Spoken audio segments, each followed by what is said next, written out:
Bismillahir-Rahmanir-Rahim. Letters to Tahira. Tahira K. Nam Khatud.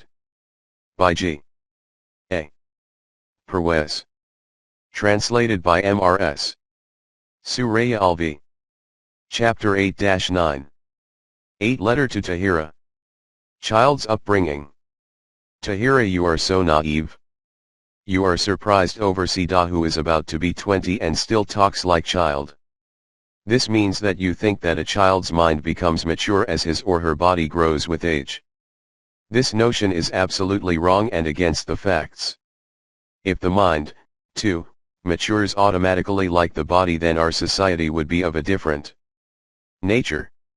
Altogether, all the troubles that you see in the world are mostly due to the people whose bodies have matured, but their minds are still immature. The world would still be safe if with the mind. The body, too, remains like that of a child, because if a child's mind is immature, then his bodily strength and its potential of wielding power is quite limited, too. He then cannot cause much destruction and bloodshed. But just think. If a body has the strength of a young man and we, considering him to be an adult, give all the responsibilities in his care although mentally he is immature, then what would the result be? Body and mind. The result would be the same which you saw in the movie Frankenstein. The body of a giant and the brain of a madman, with the difference that in this case everybody considered that he was really mad. But nobody considered a young man with an immature mind as mad. He is considered to be a fully conscious and a rational person. With this thought in mind, he is given important responsibilities. Afterwards, when he behaves like a child, we get upset. This condition is the first spark that disturbs our peace of mind and tranquility. This then leads to difference of opinion, which develops into conflicts, and conflict develops into strife. That child with a mature body neither wants to change his position, nor does he want to change his attitude. In fact, changing his attitude is something he cannot do. If we have given him powers which we cannot easily withdraw, then our helplessness poisons our whole system. We sulk and cannot do anything about it. But if we, too, have equal power, a head-on collision occurs, which then makes our society a hell. Consequently, this state of affairs turns itself into a world war. These day-to-day conflicts, feuds, riots and acts of barbarism, what else are they other than the outcome of the same mature body having an immature mind? If a child keeps on getting proper food, then his body develops on its own, but we forget that the mind does not automatically develop along with the body. A lot of hard work is needed to nurture a mind. It requires special attention towards the education of the child. Dear Tahira, this is the reason why I keep on telling this to you, although sometimes I do feel that you may be minding my repetition. Education of the child. But this is of such importance, that I will keep on repeating that you do a lot to look after Javed's bodily needs. May God keep him safe from all evil. But you do not do much to train his mind. At the most you will say, I do not let him play with bad-mannered children. This is true, he would be saved from developing bad habits. But do you believe that if a child does not get bad habits, he instinctively develops good habits? You may not admit it, but I think you believe that if a child is being kept away from bad habits, then the development of his head and heart would take place quite instinctively. And that way he would become the embodiment of all the good habits in the world. This is a wrong notion. I have written in detail about instinct in one of the letters to Salim. Ref. Parwez, G. A. Letters to Salim, 17th letter. Perhaps you have read that letter. Since it was somewhat philosophical, you might not have understood it fully. Let me make you understand the same in another way. You have observed other children, but Javed's each and every antic must be fixed and vivid in your mind. Just think over the fact that when, after his birth, he was still oblivious of the world around him, what was his nature? He was an absolute goof. Ignorant of everything. Child's nature. He had as much knowledge as, for example, a goat's kid has. It sucks milk when hungry and then goes off to sleep. It starts bleeding if the milk is delayed. Even one stage forward, when the child starts flailing his arms and legs, he still falls short of knowledge, when compared to a kid.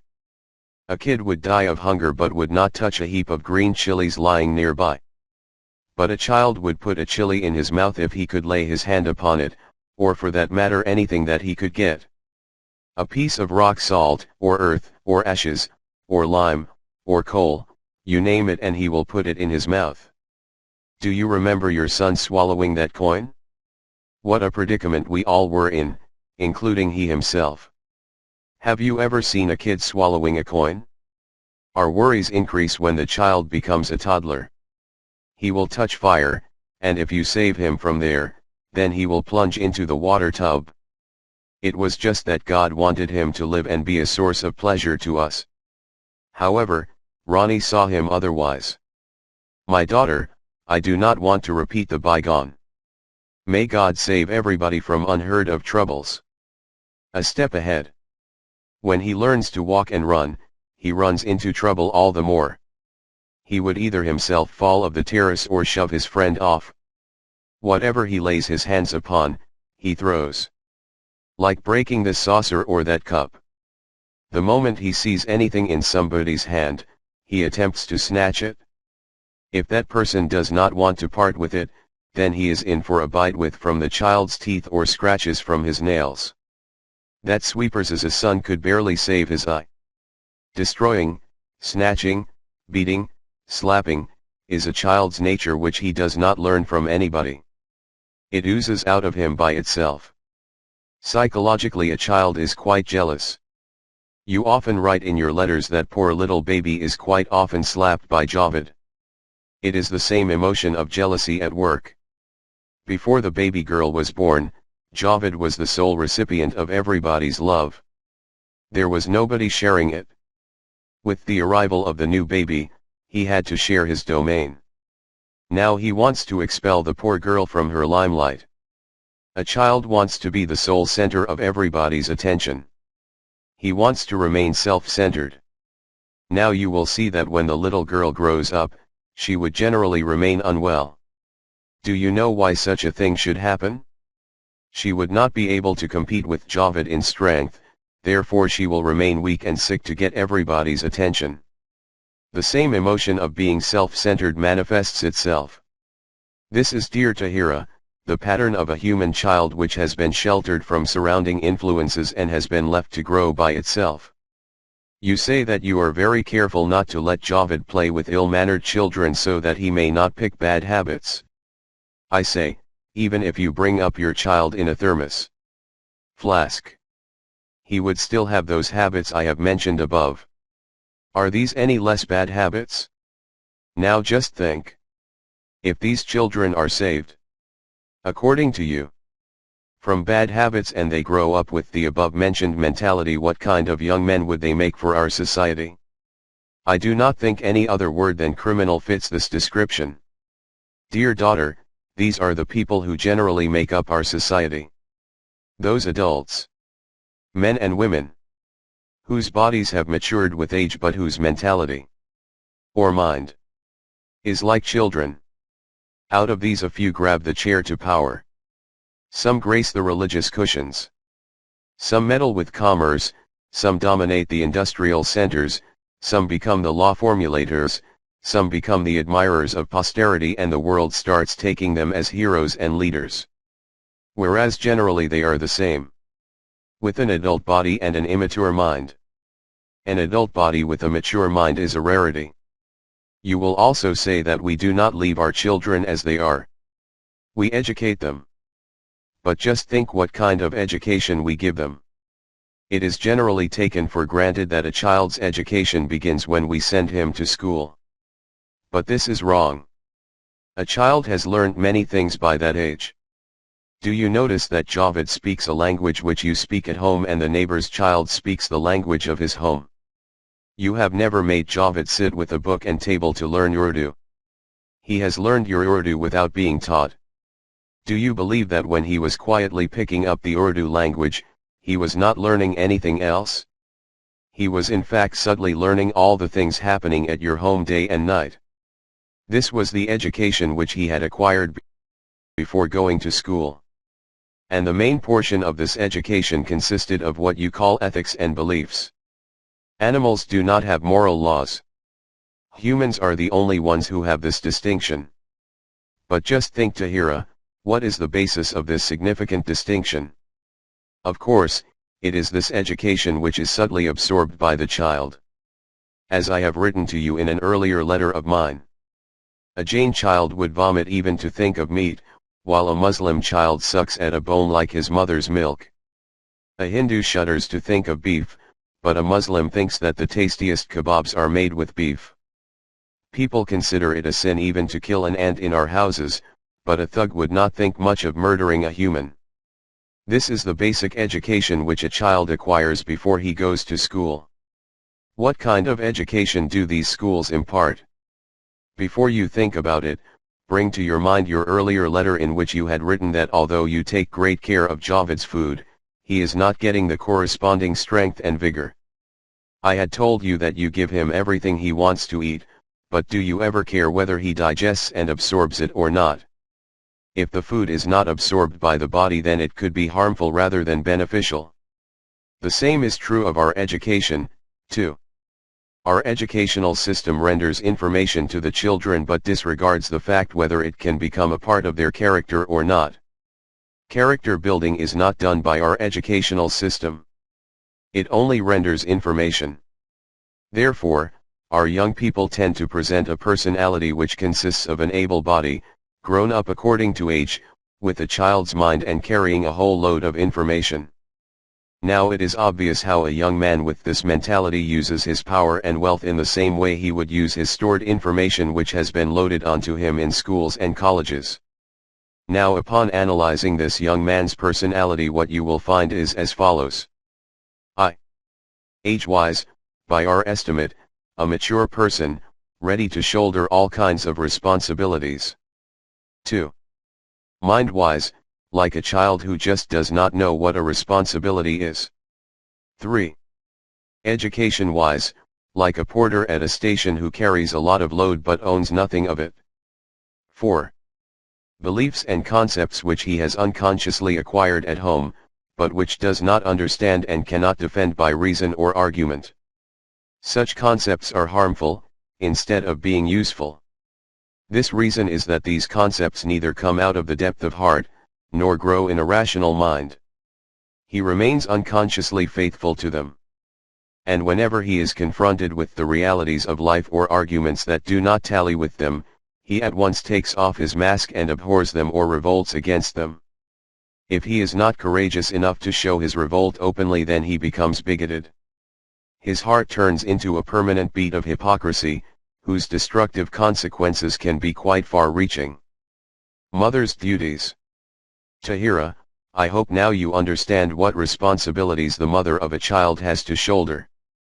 I doubt if those mothers who get a tin of powdered milk for his food, hire an uncouth hand to look after, and send him to a nursery school for education, would be able to understand these responsibilities. As for themselves, they whisk off to the clubs, on the plea that they come to kill their unoccupied time. Or else, in line with the latest mood, enroll themselves as a member of some social welfare society and start lecturing about the moral degradation of the nation. A dutiful mother of even one child has so much to do about her child's caring, training and education that she just cannot spare any time to attend to anything else. When the Quran enjoined that according to natural division of labor, breadwinning is the responsibility of the man, and it is his duty to ensure that all his wife's needs are fulfilled, it did not mean that the woman was reduced into a handicapped person or a financial slave of the man. It said this because it knew that a conscientious mother would have no time to earn her bread. Therefore, my daughter, you have to watch it daily that his mind and body develop at the same pace. If it is not happening this way, then be assured that when he grows up he would be a problem for himself and a terror to the society. Remember, a human child has countless potentialities and there is no limit for their fulfillment. If we keep on nourishing them, then they shall keep on developing throughout the life. Just imagine, if a child's potential capabilities remain suppressed, who knows what priceless gem society is deprived of? Immature mind. Now you will ask, how do we know that so and so man or woman has an immature mind? It is not very difficult to find out. 1. When you see somebody solving a problem like children, then surmise that he has a child's mind in an adult body. If you look at it from this angle, you will find that men and women whom you consider adults are in fact children. They are the same children who cause a large number of social problems in the society. 2. If you see a man or woman who feels quite satisfied that at a certain age he or she has required enough knowledge and does not need any more, then, 2. Surmise that mentally that person is child. A child, at every stage, considers his knowledge complete. 3. A child is unaware of law and does not want to be restricted. Law does not mean the law of a court. This law defines that every human act has a certain consequence. In English they call it what follows what. In the terminology of the Quran it is called the law of retribution. In this world it is the method to arrive at true conclusions. It is generally known as the scientific method. A child does not know this method. He does not know what the consequences of his action would be. That is why there is no logical sequence in his discussions and no organization in his actions. If you observe the same phenomenon in an adult, then surmise that he has involuntarily grown up chronologically age-wise, but mentally he is far behind. 4. Human beings are defined as rational animals. Rational means one having ratio, and ratio means correct proportion and balance. Therefore, human quality should be that anything you say or do, should carry correct proportion and have balance. A child has no notion of proportion or balance. Hence whenever you see a man or woman whose life does not express proportion and balance, this person would mentally be a child. 5. You must have observed when you talk to some people, that after listening carefully for 2 or 3 minutes, they will be fed up and start looking here and there. They would be wishing for the topic to end and would want another interesting one to start. It is not that the subject does not hold interest for them after 2 or 3 minutes, or that it is not beneficial to them. The subject was just as interesting and beneficial to them, but is just that their span of attention is so short that they cannot concentrate on anything for long. You will watch that they never finish any work. Today they start something and get so absorbed in it that onlookers would think that they would even miss a meal to finish it. But after 2 or 3 days, it is observed that they have left that work unfinished and are pursuing something else. They spend their whole life without success and without achieving anything. If you see their varied occupations, some here, some there, one half done, another 3/4 done, but none complete. Sometimes they have fine ability and you can see their special skill in their work, but their disposition is such that they cannot complete any program. Be quite sure that this aged person is an aged minor. Absolutely like a child, because children cannot concentrate on one thing for long. One moment they are doing one thing, next they are indulging in something else. 1 minute they are playing one game, after some time, another. If along with the body the mind does not mature, he will manifest this trend all his life. Here do understand one more thing. It is not necessary that all of a person's mental faculties would have remained immature. It is possible that one of his faculties may have become matured while another one may still be immature. This type of people are all the more difficult to handle. On seeing their mature faculty, people liken them for mature persons, but when their immaturity is revealed in other aspects of life, then one is at one's wit's end as to what to say or take them for. 6. You must have seen children who cry themselves hoarse when their clay toy horses break, but if somebody brings a balloon for them, they start jumping with joy. Their measures of happiness and sadness are quite small. It is the same with those who are immature in mind. Anything, however slight, that goes against them or they imagine to be so, is enough to make them feel the sky has fallen. They are gloomy themselves and make others sad, too. The slightest pretext is enough to bring them to tears. On the other hand, the smallest good news makes them jubilant. If you do not behave like them, then they accuse you of being jealous. 7. Children are known for their imbalance when taking revenge. If they become cross with anybody, they attack with full force. They do not realize the proportion between the crime and punishment. To them, punishment means just satisfying their feelings of revenge, and that is all. The same is the case of those elders with immature minds. They do not have a sense of justice. That is the ratio between crime and punishment. This is generally known as regal disposition. When they wield power, then whoever differs from them even slightly, they would crush that person with all their might. They do not do justice, they just take their revenge.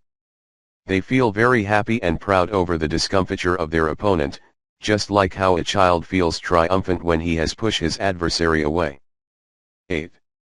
Another childish trait is like that a child for whom, even if has 10 toys but sees another child having something that he does not have, having the 10 toys would be of no satisfaction. He would either want to possess it, or to get another one just like that. The elders with immature minds also display the same behavior. They are never satisfied with what they possess and are always hankering after those things which they do not have, regardless of whether they need them or not. Since in our present times we have a majority of such minor elders, the businessmen trading with them take advantage of this childishness. Through advertisements, these children are being told that they do not have this or that. That is how the bazaar remains humming, due mostly to them. Today very few things are bought because they are needed. Most of the things bought are these about which advertisements give you a feeling that you don't have this or you do not have that. You Tahira. Bring to your mind the homes of your friends and see how many things they have which they have never used even once. These things remain lying in their boxes and drawers. Just like how Javed keeps his multicolored glasses and ceramic pieces. A rusty iron bar, a cap's tassel, an empty cigarette pack, a peacock feather, slate, pencil, a piece of crayon, scraps of paper and a dried sunflower in an empty shoebox. So carefully, and then he forgets all about where he might have kept them. And then starts collecting his precious property all over again. The above-mentioned qualities precisely highlight an immature mind. Those who do not grow mentally, with age, retain these qualities. And as I have written before, this phenomenon makes life difficult for both him and the society. But the hardest part is to bring about a change when you are grown up, because subconsciously we derive pleasure from this irresponsible attitude. A child's training ground. That is why we call our childhood the best part of our life and keep nursing a wish in our hearts for the recurring of those lovely days. Therefore, a person can be best trained in his childhood, and the best training ground is the home of the child.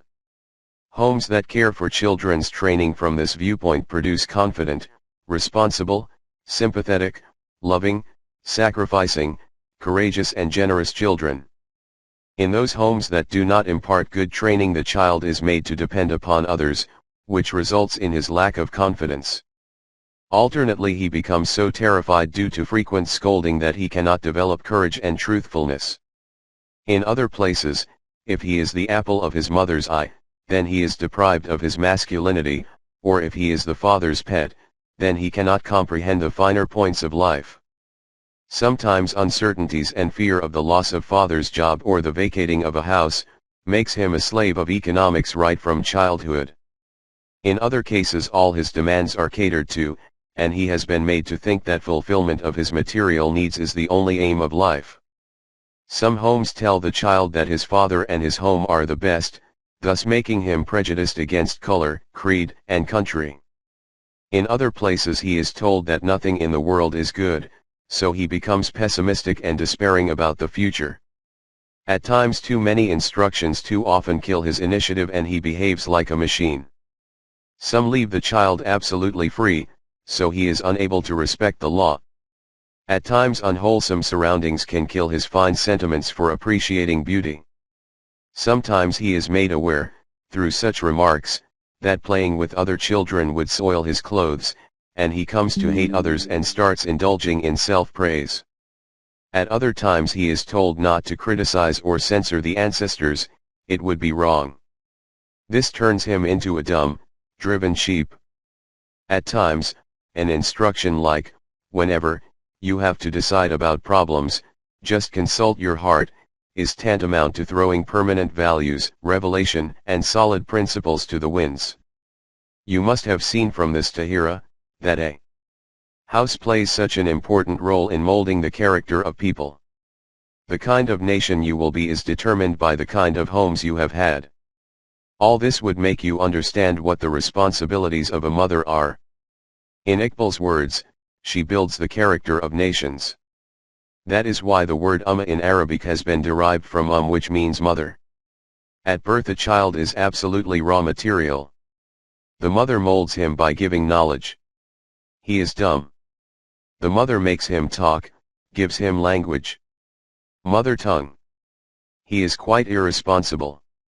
The mother makes him learn to be responsible. He is quite selfish. The mother persuades him to love his brothers and sisters, and be sympathetic to others. He sees everything in parts. The mother shows him to view the whole. The child is only like molding clay at birth, and a mother can mold him any way she wants. This, my dear girl, are your responsibilities. These are responsibilities which you have been asked to shoulder by humanity. May God give you strength to be able to fulfill these responsibilities successfully. So that you should be able to say it proudly that you have added somebody to the teeming millions of the world of whom humanity would be proud. It is impossible to achieve this without the help of the Quranic guidance, because humanity could only be achieved within its framework. Parwez, December 1954. Ninth letter to Tahira. Regarding veil. Tahira, you were right when you said, according to 228. The responsibilities of women correspond to their rights. Unfortunately, this verse has been reduced to recitation only. In reality, what is happening is that all rights belong to the men, and all responsibilities have been assigned to women. So much so that honorable lie is demanded of women only and not of men. If ever a rumor about a girl spreads, she is branded for life and no respectable family would accept her. However, when these same respectable families start talking the marriage of their son, then this is generally how the boy's mother would complain to his father. How long will you let this boy loiter? I had been telling you that all is not well. He is becoming a loafer and has started keeping bad company. But you do not listen to me. Now he has started staying out late and sowing his wild oats. Do get him settled somewhere. After all, how long will you keep on merely thinking about it? This is to say that if a boy sows his wild oats, it is not counted as being a serious problem, but any slight suspicion or misunderstanding about a girl is enough to wreck her life. This is her pre-marriage vulnerability. What about after her marriage? If a husband learns that his wife had stepped out of the house without his permission, even if she might have gone to visit her parents, this could be considered a crime serious enough for her to qualify for a divorce, or to earn a bad reputation for herself. On the other hand, if a man becomes openly wayward, his name does not get tarnished. Therefore, in a society where purity is demanded of women only, and men are exempted, it is useless to talk about women's rights and privileges or responsibilities, which are the attributes of the equality demanded by the Quran. Quranic demands. According to the Quran, the purity of body and soul, which is the hallmark of humans, is equally demanded from both men and women. If keeping herself chaste is the responsibility of the woman, then she has the right to demand this from the men as well. Just as it is incumbent on the woman to keep herself chaste. 24. 31. It has also been made obligatory for men to keep themselves chaste. 24. 30. In fact, men have been addressed first and women afterwards. When the Quran tells a woman to be chaste, in the same manner it asks men to be unsullied. 33. 35. Just as a lapse in this respect makes a woman a criminal, so does it make the man a criminal. Even their punishment is same. Whip each man or woman sex offender with 100 lashes. 24. 2. I do hope that you now understand that Quranic society demands both men and women to be chaste, as well as the responsibilities of women correspond to their rights. 2. 228. Which is the practice of women's equal rights with equal responsibilities. Problem of veil. Now comes your main query. I am not very surprised at the query, rather why you were late in making it. Why didn't you ask about it in your first letter? Nowadays there is no other more important question for women, than that of the veil. Almost 90% of all the inquiries that I receive from women are about the veil. Leaving aside the exceptions. They do not ask what the Quran says about it, but rather they want to know how their adopted style can be justified through the Quran and explained as confirming to Islam. But I know that this is not the motive of your inquiry. I do not know at which blessed moment our late brother proposed your name as Tahira, but you have certainly been amply bestowed with the purity of head and heart. The nation can never feel proud enough of daughters like you. In fact, people can never envy enough the families that bring forth such leading lights, which are like an alcove not lit by a lamp, but which is bright, sparkling and soothed by the early morning light. A lamp that has been put in a crystal clear glass chandelier remains safe from outer influences. That chandelier looks like a star that is giving off streams of light, making the whole house shining bright. 24. 35. House imprisonment. First of all, Tahira, do understand seclusion. House arrest is a punishment that Quran suggests for women who are inclined towards seduction. They need not have seduced anybody, but their actions may have been suggestive. Therefore, Surah An-Nisa says, the women whose antics are suggestive of seduction, and if there are 4 people who as witnesses can claim so, should be put under house arrest until they die, or until the law of God shows them a positive alternative. 4. 15. From this you should note that house arrest is a punishment for vagrant women. As such, our customary seclusion for women is not only against the tenets of the Quran but is a crime. Since the illegal detention of innocent people is a crime against the law of the land, as well as of Islam. It is said that women are not being detained in their houses against their will, and that they are doing so because of their disposition, and out of modesty and shyness. How self-deceptive this argument is. We bring up and train our daughters in such a way that, like a caged bird, they get used to these restrictions. Then we present this lifestyle as what they are used to, and the nature of their disposition is advanced as argument to justify this imprisonment for life.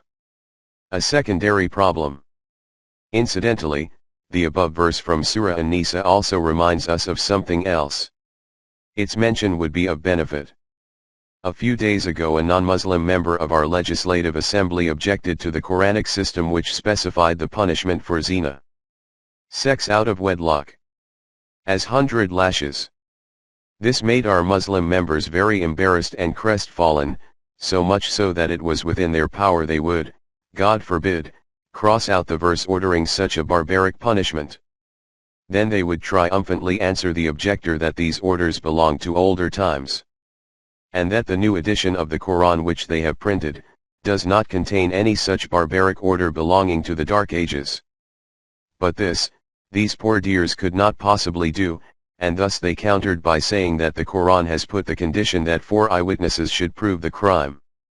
That is, 4 witnesses who could testify the action had been performed. Since it is impossible to get 4 such eyewitnesses, because leaving illegal action alone, even legally nobody can perform such an act in the presence of other people. According to the Quranic code of law you cannot prove zina, and as such the people involved cannot be served such a barbaric punishment. Saying this must have made our Muslim members very happy, in that they had been able to save the Quran from such a great objection. Now who will tell these enemies of knowledge that in trying to save the Quran they had presented God, the lawmaker, as a laughing stock of the world. Perhaps they are not to be blamed, as it is the translation which reads as such. That for the women who commit the crime of zina, their cases should have 4 witnesses, and only then can this punishment is served. As I have written above, this verse is not for zina but for immodest behavior, which can eventually lead to zina. Anyway, this was a digression. Let us come back to the main topic. We have seen that according to the Quran, keeping women confined inside their houses is a crime. Therefore such a seclusion cannot be Quranic. As discussed in my first letter, according to the Quran the division of labor applies to the duties of men and women in life. Man's duty is to earn the bread, and the woman's is to raise and train the children. It is thus obvious that a man's circle of activity would mostly be outside the house, while a woman's is inside. Going contrary to this generally tells of the improper division of duties. That is why we say of a useless and unemployed man, that he sits at home like women. This principle implies the fact that a woman's station is generally at home, and that she should go out when she needs to. In the same way a man's activities are outside the house, and he comes home when the need demands. That is why it was enjoined upon women. Tell them that their station is in their home. 33. So generally they should be staying at home. This verse, however, was revealed about the worthy wives of the Messenger of God. Peace be upon him. And it has been said about them that they are not like ordinary women. Nevertheless the verse formulates the principle that the center of a woman's duty is her home. It is a fact that home plays a vital role in human life. Home here does not mean a house of brick and mortar, or a kitchen.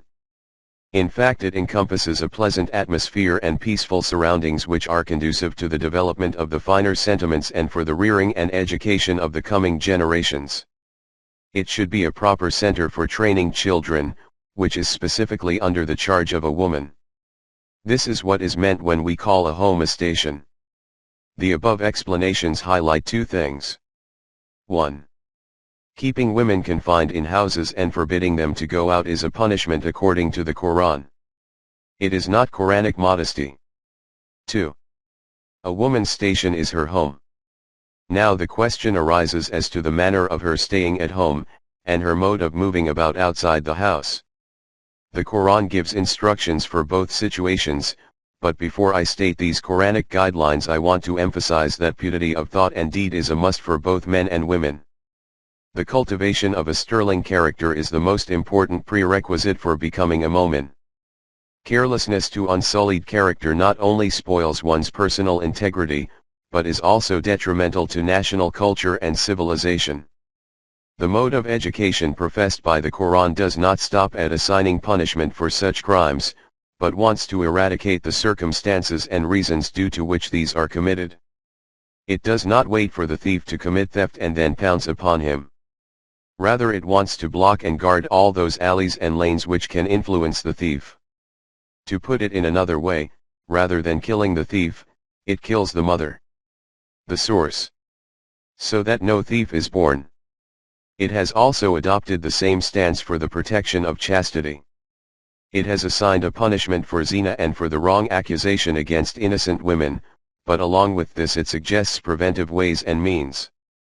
Since the subject has come to the fore, I should explain it in more details. The customary standing on ceremony, or shyness, should not obstruct the way, because these formal man-made barriers tend to obscure the truth. There are many types of physical actions such as breathing, on which the very life depends. Breathing is not dependent upon your intentions, and you do not have to do anything consciously to satisfy it.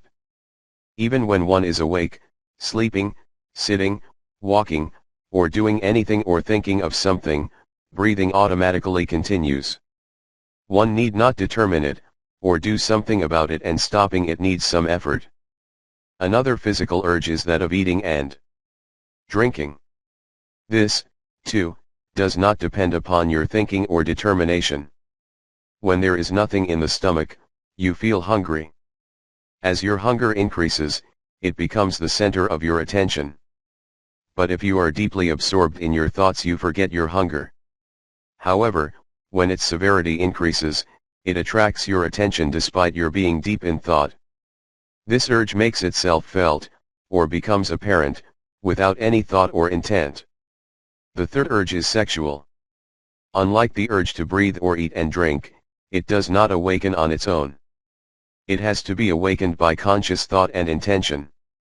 If a person is absorbed in work and is quite unaware of his surroundings, his breathing would continue on its own. He will also feel hungry automatically. In the beginning he may not attend to his hunger, but after some time this urge will force him to respond. On the other hand, the sexual urge would never raise its head and draw attention if one is absorbed in work. The awakening of this urge depends upon thought and intention. To preserve the purity of character, the Quran does not let such instances happen whereupon human thought and attention can excite this urge. This is that important point around which revolves the whole question of modesty. If unacquainted men and women behave in a manner which reverts them to sexual urges, then such actions are worth stopping. If you can achieve a state in which such situations do not occur, then this is how the Quran wants your society to be. After this discussion on the principle, let us now see how the Quran tackles it. First, let us consider life inside the home. The Quran stresses the sanctity of the home. Hence it orders, if you go to somebody's house, seek their permission to enter. When allowed, greet them and wish them peace. If nobody responds from within, never step in. If they want to be excused, then come back immediately. 24. 27-28. Then the Quran says that you are being taught this social etiquette so that its observance would make you better human beings. In the same context it was said, if you have to borrow something, even if it be from the house of the Messenger of God peace be upon him, then ask for it from behind a curtain. 33. 53. It was then said that this would be conducive to unsullied sentiments between you and the women inside the house. Along with the above, it is also instructed that if an unknown man calls from outside, the women within should not remain quiet like dumb people. They should respond in a proper way but not in an enticing voice that would bring out the worst in a man. It should not be out of context either. All what should be done is essential and proper talk which should fulfill the need of the moment, and not be seductive and enticingly attractive. 33. 32. This should be followed not only in talk but in their style of walking, too. A Persian couplet reads, love is not awakened by talk only, sometimes this fire also gets kindled by a walk. Therefore, while walking on the floor you should not strike your feet in a manner that the jingle of your ornaments can attract the attention of the opposite sex. 24. 32. Do you see, Tahira, how the Quran asks you to adopt a manner which does not direct a person's thoughts towards sex? All this refers to men outside the house. Now let us turn to the inside of homes.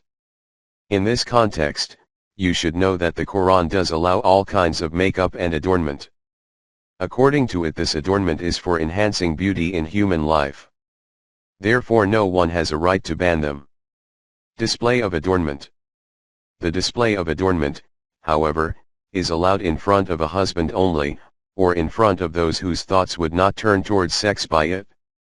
Therefore it was ordered, do not display your adornment except in front of your husbands, your fathers, your fathers-in-law, your sons, your husband's sons, your brothers and their sons, your sisters' sons, your male, female servants who were still working inside the house, in front of the old men servants who are no longer interested in sex, and those children who are not yet aware of sex. 24:31. These instructions are given so that you can lead a prosperous and successful life, and in which the positive efforts of your society can bear fruit. The Quran is so particular that instructions about servants and children are also given. When they want to come to your room before you rise in the morning, or when you are resting, or at night, they should get your permission. 24:58. In this context you should keep in mind that verse 24:31 instructs you not to reveal your adornment even in front of women whom you do not know, as they, too, could cause some kind of mishaps. Outside house. Now let us step outside the house. As written earlier, keeping women confined within the four walls of the house is a punishment. As such, there is not harm in going out when needed. When women go out, men are bound to be present, and therefore, before saying anything to women, the Quran addresses men and says, "There are women walking about, so do not stare at them. Keep your eyes downcast." 24:30 In Surah An-Nur the Quran says, Momin men should be asked to keep their gazes usually lowered when walking out, and to not let them become wild. 24:30 This is a prerequisite to remaining chaste. As you know, being chaste is the basic quality of a momin. Just as eyes bring out the messages from within, they also carry the messages inwards, too. That is why they should be kept under check, as this would nourish the better strains in them. However, do tell them that this order is not to be observed mechanically, but one should be aware of the higher motives for which one has been asked to keep the eyes in check. Remember, God fully knows what you do mechanically. 24:30 After taking all these precautionary measures, women have been told that they could come out. But how? Tell Momin women to generally keep their eyes downcast, and not to let their eyes become immodest. 24:30 This is how a society would remain chaste. Till here the rule is the same for men and women. But more was needed for women, hence the Quran directs, "You do not display your adornments except those parts of the body that remain exposed inevitably. They should spread their headgear on their chests." 24:31 In another place it is said, "They should gather their jalbab and keep it near them." 33:59 Jalbab is a cloth that is worn over one's clothes when going out.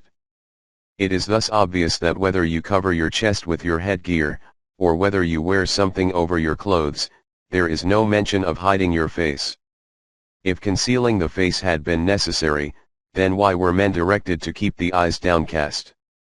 It may be objected, that when it is directed that zinat be concealed, then as the face is the more prominent place of beauty, it should be hidden first.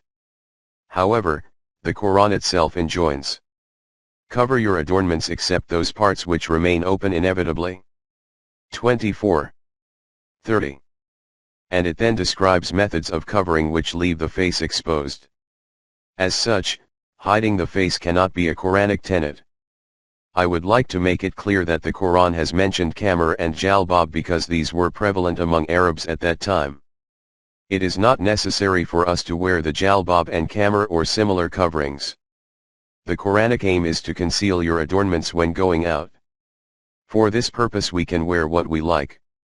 The cut and style of the dress is dictated by your social mode, which keeps on changing with time. The main purpose is to adhere to the Quranic goal of hiding your adornment. Showing off. The above was in answer to the question on how women should go out. The Quran also explained the aim of the style of walk and talk. The purpose is this.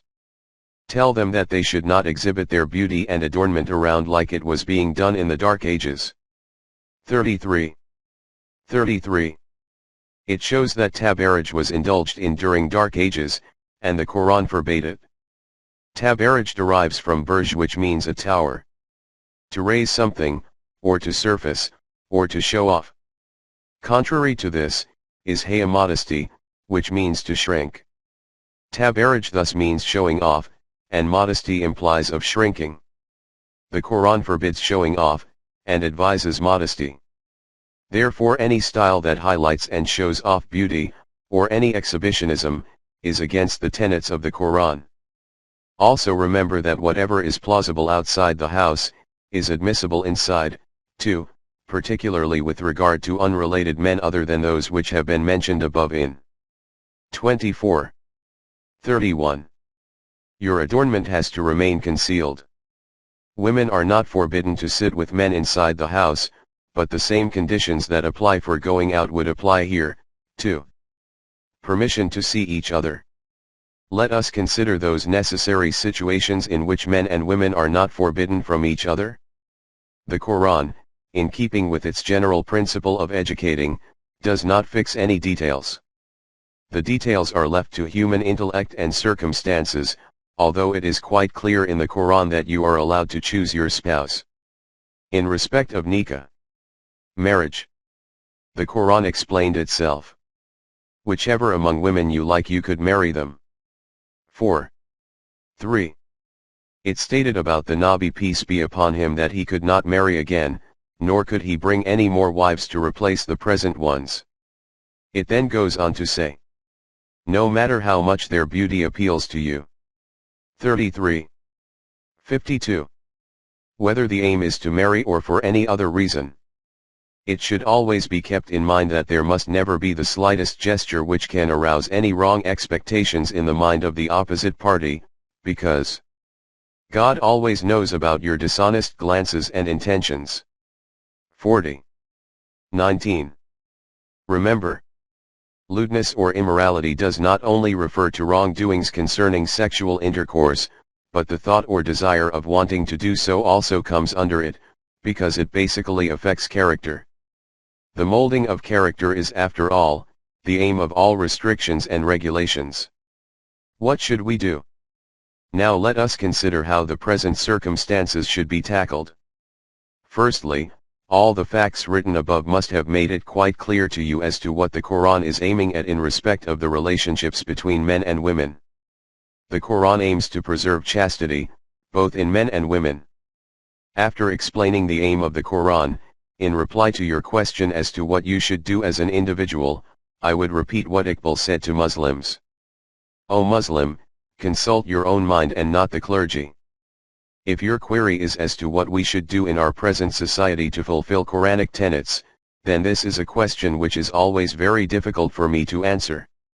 The query boils down to what people do on the basis of their own understanding of Quranic instructions. How should they go about acting upon them in a non-Quranic society? Why this question is difficult to answer is because a Quranic society automatically follows Quranic tenets. That society, with the exception of a few individuals, would consist of people who keenly want to mold themselves according to the Quranic pattern. As such, it would not be difficult to promulgate Quranic laws in such a society. But when the whole society is working on non-Quranic lines, those few who want to follow Quranic directions find it very difficult to do so. For example, take the question of segregation. In a Quranic society, the majority would consider chastity the basic factor in life.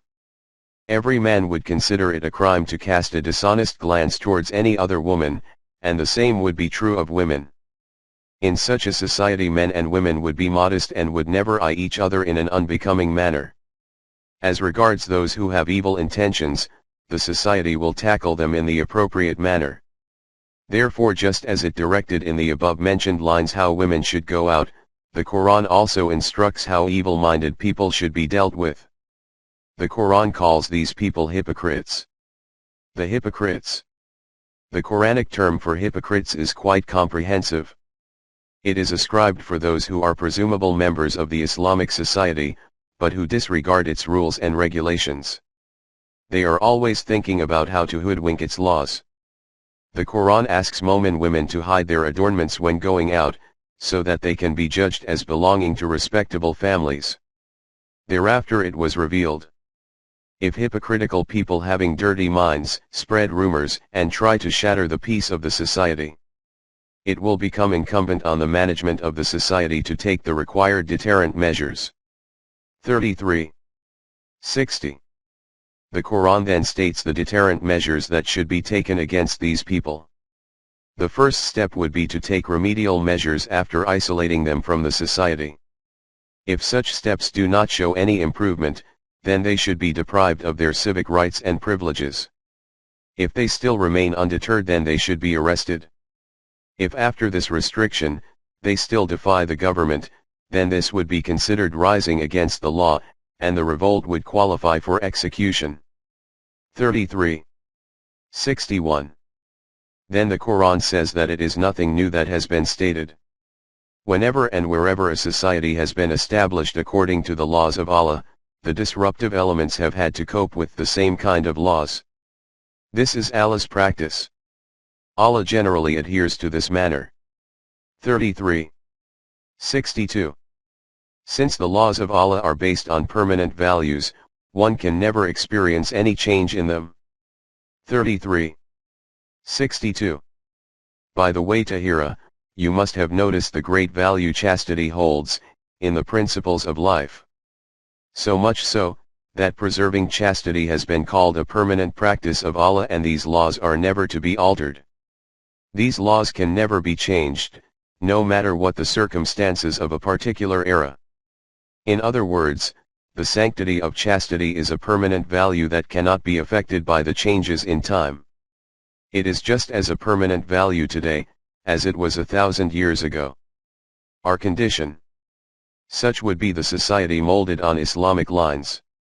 Now keep this in mind, and observe your own society. Today the motive for going out is sheer the exhibition of beauty, even if they are devoid of any such attributes. Beauty is a blessing of good health and endures with chastity, and there is a dearth of both of these in our society. Need and errand are either conscious or subconscious excuses. Like the poet who said in his couplet, "Every day I resolve not to go to her house, but every day an errand takes me to that place." If it can be arranged that no man goes towards the roads where these girls and women loiter, spreading the scent of their personalities in the evening, then you will notice that after a few days all their engagements would come to an end, and they would all sit at home vexed. It is mostly due to the enticement by such people, that our youth have become wayward. In circumstances where the hunted ask the hunter to come and get them, then there is no need for a license to hunt. This is how women are. On the other hand, the situation with men is that even if they see a lady walking along the road, without exhibiting herself immodestly, they satisfy their lust by passing the most shameful remarks. As a poet once said, "I recognize the natural styles." Without regard to whether they are educated or uneducated, the youth of the nation are deteriorating in their lack of character. In fact, women of good families find it extremely difficult to go out, not only in their modest coverings but even in closed cars. Furthermore, the educated young men are more forward in this respect. Over and above all this is that class which is supposed to educate our ordinary people in the right direction. The less said about these people, the better. The need for right education. In these circumstances, my daughter, what should I suggest that we do socially? My suggestion for this particular segment is the same as for the other aspects of life. That is, bring a change in your society and build it along the Quranic lines. When your foundation is stable, then the building raised over it will have all its angles and aspects correct. The basic problem relates to education. And education starts at home. It only develops in schools and colleges. As far as basic education is concerned, it is the responsibility of mothers like you who have understood the aim of the Quran and want to act upon it. Schools and colleges come thereafter. The change in such education is beyond either my reach, or yours, and the lack of it is corroding our youth. This education was formulated by a non-Islamic foreign regime to subjugate its people. It did not encompass a solid character, the purity of thought, the sublimity of heart, and the chastity of intentions. This education was prepared on the foundations of waywardness, unclean intentions, and the excitation of base emotions. Along with this education, pornographic literature is flooding the market. Everywhere one can see the immodest hoardings of cinemas. Inside houses you have radios blaring exciting songs that invade your mind. In such an environment, to expect your youth to have pure emotions with their eyes downcast is like wanting to keep brimful glass of water from spilling over, when kept at an angle. The only alternative left with us to stem this volcanic tide is to spread the message of the Quran in our society. I have spent my life in this effort and want to do the same for the rest of my life. I know it is like a drop in the ocean. Or as a poet has expressed, that it is like raising your voice in your quarters. But I keep going. If I can leave behind a few sons and daughters like Salim and Tahira who can keep this tiny flame burning, then I shall feel rewarded enough. Peace be with you.